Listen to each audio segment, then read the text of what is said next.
안녕하세요. 오늘은 고린도 후서입니다. 1장에서 4장을 우리가 살펴볼 텐데요. 먼저 고린도 후서 전체 개요에 대하여 여러분과 말씀을 나누고 싶습니다. 바울은 에베소에 있을 때 이미 고린도 교회와 여러 차례 서신을 주고받고 디모데, 디도, 그리고 또 고린도 교회로부터의 대표단 이렇게 서로 소식을 전하는 일을 해왔을 것입니다. 고린도전서 5장 9절에도 보면 고린도전서가 쓰여지기 이전에도 이미 바울은 고린도 교회에 편지를 보냈음을 알 수가 있습니다. 내가 너희에게 쓴 편지에 음행하는 자들을 사귀지 말라 하였거니와 이처럼 에베소에서 고린도 또 고린도에서 에베소로 서로 소식을 전달하고 신앙적인 가르침을 주었던 일을 해왔던 것이죠. 그러다가 에베소 사역 말미경에 고린도 교회로부터 소식을 듣게 됩니다. 글로의 집 편으로부터 들린 소식이 지금 교회 안에 분쟁, 또 음란의 소식, 또 서로 성도 간에 다투고 소송한 소식, 이런 소식을 듣고 바울이 그 문제들에 대하여 책망과 함께 그리고 가이드를 담아서 보낸 편지가 바로 고린도 전서였죠. 디모데가 가지고 고린도로 향하여 갔습니다. 그런데 문제가 디모데가 다시 돌아와서 바울에게 전한 소식은 이 고린도전서를 받고 성도들이 회개하고 뉘우치기보다는 오히려 지금 고린도 교회 안에 바울을 향한 비난과 또 저가 진짜 사도 맞아?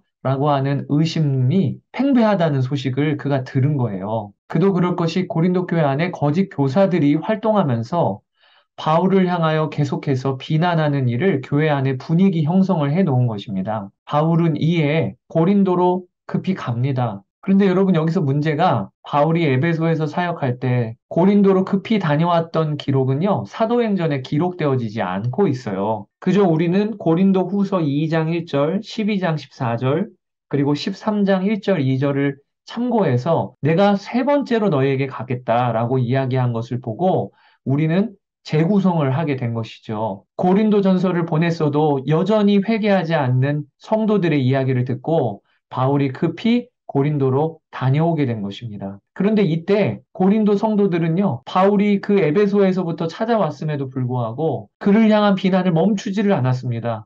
바울이 큰 충격을 받고 낙심하여 다시 에베소로 돌아오게 됩니다. 그리고 에베소에서 눈물의 편지를 작성해서 디도를 통해서 보내게 되는 거죠. 그게 고린도전서 2장 4절에 많은 눈물로 너희에게 썼노니라고 하는 말에 담겨 있는 의미인 것입니다. 이 눈물의 편지도 남아있지를 않아요. 그저 고린도후서 2장 4절에 많은 눈물로 썼다라고 하는 이 말을 근거로 하여 재구성하게 된 것이죠. 그는 이 눈물의 편지에 아주 강한 어조로 그들을 책망하고 훈계했던 것 같습니다. 바울은 이 편지를 보내놓고도 이 편지로 말미암아 저들이 낙심하지 않을까? 내가 너무 심하게 썼나? 싶을 정도로 바울은 이 편지를 보내놓고 자기도 그 일로 말미암아 근심했다고 이야기를 하고 있습니다. 이제 이 눈물의 편지를 가지고 간 디도가 돌아오기를 기다리고 있었던 터이었는데요. 그때 에베소에 큰 일이 벌어집니다. 사도행전 19장에 보면 데메드리오라고 하는 아데미 여신의 우상을 만드는 사람들을 중심으로 복음을 전하는 바울과 그 일행을 에베소에서 잡아 죽이려고 하죠. 이 일로 인하여 바울은 급히 쫓겨나듯이 에베소에서 나오게 됩니다. 그리고 그는 드로아로 이동을 해서 그곳에서 디도를 기다립니다. 그리고 디도가 오지 않자 마게도냐로 이동을 합니다. 여기 지도를 보시면서 에베소에서 눈물의 편지를 고린도로 보냈는데 디도가 돌아오기 전에 에베소에서 쫓겨나듯이 나온 거예요. 그리고 드로아까지 올라갔다가 드로아에서 디도가 오는 게 더딤을 보고 그는 결국에는 마게도냐, 빌립보 데살로니가가 있는 지역이 마게도냐죠. 그쪽으로 넘어가서 거기에서 디도를 만나게 되는 것입니다. 그런데 참 감사하게도 이 눈물의 편지를 보낸 후에 그 편지를 읽고서는 성도들이 반응이 보인 거예요. 이 눈물의 편지, 강한 어조와 책망이 담겨 있는 기록에 남진 않았지만 이 눈물의 편지를 받고는 성도들 중에 회개하는 역사가 일어난 것입니다. 디도는 이 기쁜 소식을 이 마게도냐에 있었던 바울에게 알려요. 그 소식을 듣고 또 편지를 작성하여 보낸 것이 바로 오늘 우리가 읽게 되는 고린도 후서인 것입니다. 그러니까 고린도 전서와 고린도 후서 사이에는요, 여러 과정이 있었던 거예요.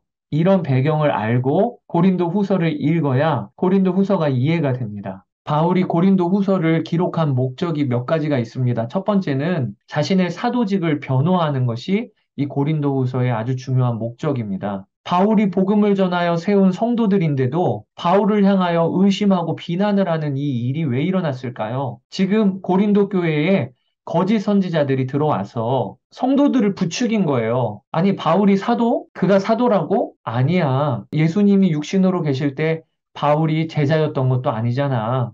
이러면서 바울에 대하여 의심케 하고 그의 사도직에 대하여 비난을 했던 그 영향을 받았던 고린도 교회 성도들이었기 때문에 바울은 자신이 사도가 맞다. 내가 예수 그리스도를 실제로 만났다라고 변호를 고린도 전서에도 했지만 고린도 후서에서는 주 내용이 그러한 내용이 들어가 있는 거죠. 그러면서 두 번째 목적이 의심과 비난으로 틀어져 있는 고린도 교회 성도들과의 관계가 회복되어지는 일을 위하여 고린도 후서를 기록을 했습니다. 그리고 또 마지막 목적은 예루살렘 교회가 경제적으로 지금 큰 환란을 당하였는데 그들을 돕는 헌금인 연보를 부탁하고 호소하기 위하여 이 고린도 후서를 기록을 하게 됩니다. 고린도 후서는 그래서 이렇게 구성이 되어 있어요. 1장에서 7장까지는 바울이 자신의 사역에 대한 설명을 계속합니다. 그리고 8장과 9장에 이르러서는 예루살렘 교회를 돕는 연보를 권면하고 호소하는 내용이 들어가 있습니다. 여기까지는 그래도 바울의 눈물의 편지를 받고 반응이 보였던 성도들, 회개하고 돌아서는 성도들에게 보내는 편지예요. 그리고 나서 나머지 10장에서 13장까지는요, 바울이 자신의 사도직을 변호하면서 강한 어조로 여전히 바울의 사역에 냉담한 자들에게, 적대하는 자들에게 엄히 경고하는 내용이 구석구석 담겨 있습니다. 자, 지금부터 고린도 후서 1장에서 4장을 우리가 한번 살펴보도록 하겠습니다. 고린도 후서 1장과 2장은요, 바울이 자신의 사역에 대한 설명을 이어나가고 있어요. 제가 개요 부분에서 말씀을 드렸듯이 바울은 고린도 전서를 작성한 이후에 이 편지를 디모데를 통해 보냈어도 그들이 회개하지 않고 오히려 바울을 향하여 적대적으로 나오자 고린도를 급히 찾아갔다고 말씀을 드렸지요. 그리고 그곳에서 냉담하게 배척을 당하고 에베소로 돌아오게 됩니다. 이것은 본문에 기록이 없습니다. 그러나 여기서부터는 기록이 있어요. 에베소에서 내가 마음에 큰 눌림과 걱정이 있어 많은 눈물로 너희에게 썼노니 이게 눈물의 편지입니다. 이 눈물의 편지도 기록에 남겨 있지 않아요. 근데 이 편지를 써놓고도 내가 너무 강하게 썼나? 이 편지를 읽고 고린도 성도들이 낙심하는 거 아니야? 이런 염려를 갖고 있었다는 거예요. 그리고 이 편지를 가지고 간 디도가 돌아오기 전에 에베소에서 큰 소동이 일어납니다. 그게 고린도 후서 1장에 담겨 있어요. 형제들아 우리가 아시아에서 당한 환란을 너희가 모르기를 원치 아니하노니 여기 아시아에서 당한 환란이라고 하는 것은 에베소에서 소동이 일어나 쫓겨났던 바울의 이야기를 의미하는 것입니다. 그리고 바울은 에베소에서 쫓겨나서 드로아로 올라갑니다. 근데 그 드로아에 올라갔을 때 바울은요, 한쪽으로는 에베소에서 쫓겨난 이 일도 그렇게 힘들고, 또 한쪽으로는 고린도 교회의 지금 소식이 너무 궁금한데, 디도는 돌아오지 않고, 그래서 드로아에 갔지만, 복음 전하는 분이 드로아에서 열렸어도 자신의 심령이 편치 못해서 드로아에 있는 사람들과 작별하고 마게도냐로 갔다고 그렇게 기록을 하고 있어요. 그래서 결국에는 거기에서 디도를 만나 너희들이 근심하고 회개한다는 소식을 들었다라는 것입니다. 그리고 바울이 이 마게도냐에서 오늘 우리가 읽게 될 고린도 후서를 기록을 하게 된 것이죠. 바울은 1장, 2장에서 자신의 고린도 교회 방문 계획이 변경된 것에 대하여 차근차근히 설명합니다. 원래 바울은요, 2차 전도 여행 때 세운 고린도 교회를 두 번 더 방문할 계획을 갖고 있었어요. 에베소에서 배를 타고 먼저 고린도 교회로 갔다가 그리고 마게도냐로 올라갔다가 또 마게도냐 사역을 한 후에 다시 고린도로 갔다가 그리고 고린도에서 성도들의 도움으로 유대 예루살렘으로 가려고 계획을 하고 있었습니다. 두 번 올라갈 계획을 하고 있었어요. 이 일에 대하여 바울은 고린도 교회에 알렸습니다. 내가 여기 에베소에서 사역을 할 때 내가 너희들에게 2번 올라갈 것이다. 그런데 이 계획이 틀어진 겁니다. 그리고 바울은 고린도 전서에서 2번 올라갈 게 아니고 1번 올라갈 것이라. 마게도냐를 거쳐서 고린도로 갈 것이라. 이렇게 편지를 보낸 거예요. 이 일에 대하여 고린도 교회 안에 바울을 적대하는 세력들이 비방을 한 것입니다. 뭐야 이거 언제는 2번 방문한다 그러더니 계획이 이렇게 금세 바뀌었어? 바울 그는 이랬다 저랬다 하는 사람이야 라고 바울을 비방을 한 것입니다.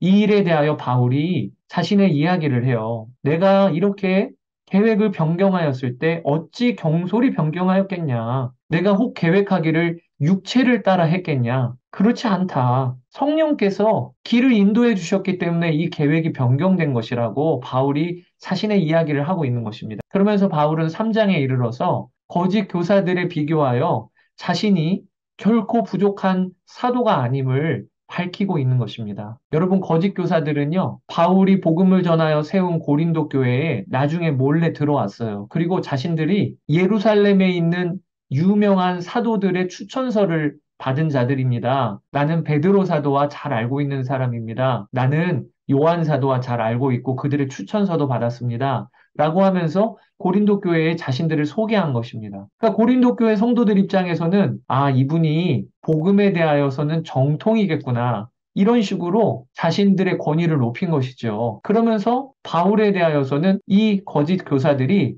깎아내린 것입니다. 바울이라고 하는 사람이 복음을 전했다고요? 나도 바울을 아는데 바울 그 사람은 예수님이 육신으로 계실 때 같이 다녔던 사람도 아니에요. 베드로처럼 요한처럼 예수님의 제자도 아니에요. 자기가 자칭 다메섹으로 가다가 예수님을 만났다고 얘기하는데 그건 믿을 만하겠어요? 이런 식으로 바울을 깎아내린 것이죠. 이런 배경 하에서 고린도후서 3장을 한번 읽어보세요. 그러면 바울이 왜 그렇게 말씀을 이어나가는지가 이렇게 의미가 이해가 되어집니다. 바울은 거짓 교사들은 추천서가 있는데 나의 추천서는 바로 너희다. 너희. 하나님이 나를 사도로 세우지 않으셨다면 내가 이렇게 복음을 전하여 이 척박한 고린도 땅에 너희들과 같이 믿는 성도들이 세워지고 교회가 세워졌겠느냐. 하나님이 나를 세워주신 거다. 그러니까 나의 추천서는 너희야. 이렇게 이야기를 하고 있는 것입니다. 그러면서 거짓 교사들과 비교하여 자신에 대한 이야기를 하는 거예요. 그들은 옛 언약의 일꾼이라면 거짓 교사들은 지금 복음보다는 은근히 구약의 율법을 중심으로 내세우고 있습니다. 그래서 바울은 그들은 옛 언약의 일꾼이라면 나는 새 언약의 일꾼이다. 구약의 율법 조문의 직분도 영광이 있어. 그러나 하물며 율법의 완성이신 예수 그리스도 안에서 자유함을 얻고 하나님의 자녀가 되는 권세를 얻었다고 하는 이 복음을 전하는 이 영의 직분은 더욱 영광이 있지 않겠느냐. 율법은 우리가 어떤 죄인인지를 정죄하는 그런 직분이지만 나는 복음을 전하여 그 죄인을 의인으로 부르시는 예수 그리스도를 전하는 것인데 이 의의 직분은 더욱 영광이 있는 것이다. 거짓 교사들은 이 율법의 조항들을 주목하게 하지만 이 율법의 조항들은 결국에는 예수님을 가리키는 것인데 나는 살아계신 예수님을 주목하게 하는 그 사도라라고 고린도후서 3장에 계속해서 거짓 교사들과 자신에 대하여 이렇게 애둘러 비교하고 있는 것입니다. 그리고 4장으로 넘어가면 속임으로 행하지 않고 말씀을 혼잡하게 하지 아니하고 오직 진리를 나타내는 사역을 한다고 이야기를 하고 있습니다. 이 말은요, 반대로 하면 지금 거짓 교사들은요, 속이고 말씀을 막 흐트러 놓고 진리라고 포장해서 그 안에 거짓을 담아서 사역을 하고 있다고 하는 애둘러 공격을 하고 있는 것이죠. 그러면서 바울은 나나 그리고 우리 사역의 팀들이 겉으로 보기에는 복음을 전하다가 고생하고 또 이번에 에베소에서 큰 환난을 당하여 쫓겨나기까지 어떤 힘도 없는 것 같고 이렇게 몸도 연약하고 이런 질그릇 같지만 우리 안에 보배이신 예수 그리스도가 계시다. 예수의 죽음을 우리의 몸에 또 사역에 항상 짊어짐은 돌아보면 예수의 생명이 그리고 부활의 영광이 나타나게 하려 함이었다. 지금까지도 그렇게 하나님은 인도하시고 사역하게 하셨다라고 하는 것을 고린도후서 4장에 기록을 하고 있는 것입니다. 자, 여기까지 오늘 고린도후서 1장에서 4장을 가이드해 드렸습니다. 다음 장에서 뵙도록 하겠습니다. 감사합니다.